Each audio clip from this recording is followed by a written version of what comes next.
Every year, hundreds of millions of people walk out of an IKEA store carrying a flat cardboard box, go home, spread dozens of unlabeled parts across their living room floor, and spend their evening assembling their own furniture with a tiny hex key.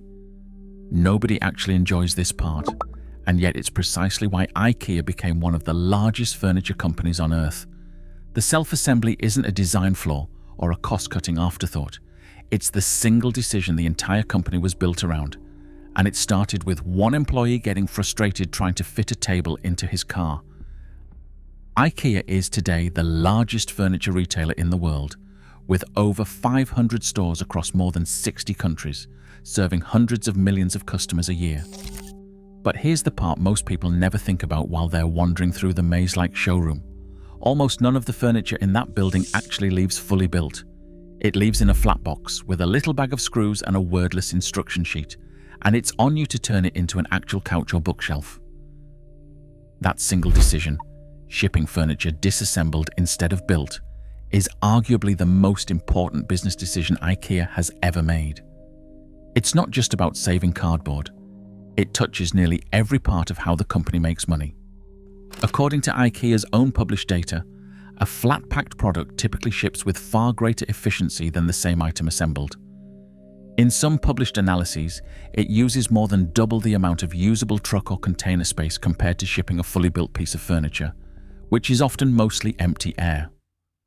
More product per truck per trip at a fraction of the shipping cost competitors were paying to move bulky pre-assembled furniture.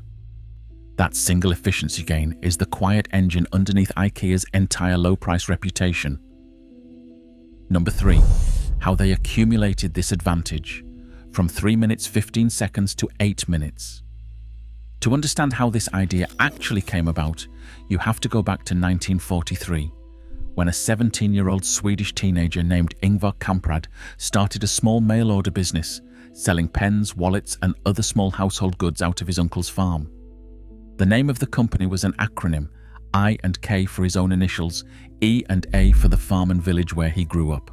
Elmtarid Agunarid, IKEA.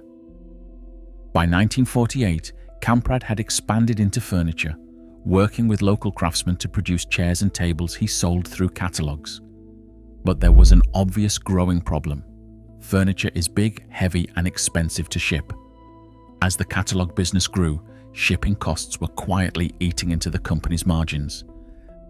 Then in 1956, according to accounts published by IKEA itself, one of the company's early employees, a designer named Gillis Lundgren, was trying to fit a table into his car to deliver it for a catalogue photo shoot. The table wouldn't fit as assembled, so he simply removed the legs and packed it flat instead. That small practical fix turned into the idea that would define the entire company. Lundgren became a relentless advocate for flat-pack design inside IKEA, eventually convincing Kamprad to make it the foundation of the business rather than a one-off workaround.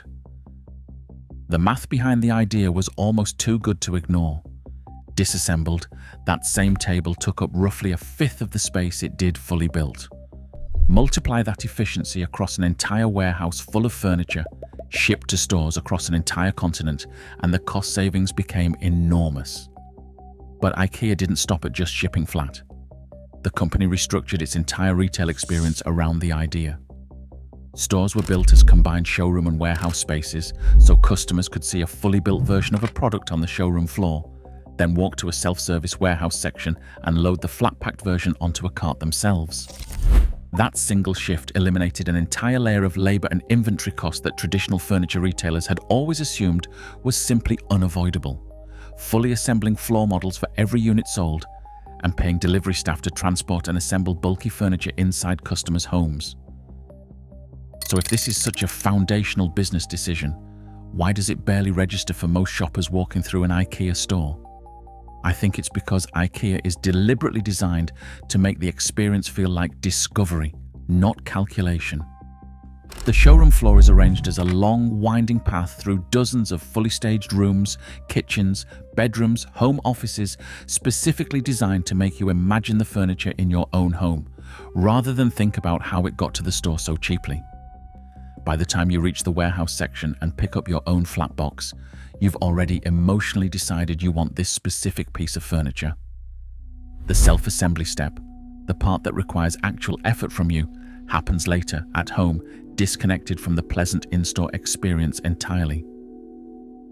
There's also a well-documented psychological effect at play here, sometimes referred to by researchers as increased perceived value from labor invested in a product yourself.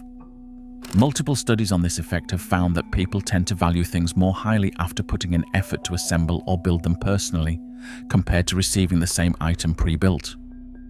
In other words, the mildly annoying process of building your own bookshelf may genuinely make you like that bookshelf more, not less.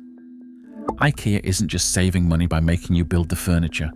It may be quietly making you like the furniture more in the process. Here's where it gets interesting, because Ingvar Kamprad's broader approach to running the company mirrors the flat pack idea almost perfectly. Cut every possible cost and pass the savings directly to the customer. By most accounts, Kamprad built the company without relying heavily on outside loans or investors, instead reinvesting profits directly back into the business, year after year. He was known, according to numerous retrospective accounts, for an almost extreme personal frugality, reportedly flying economy class and driving an older car long after he had become one of the wealthiest people in the world. That frugality wasn't just a personality quirk, it shaped company strategy directly.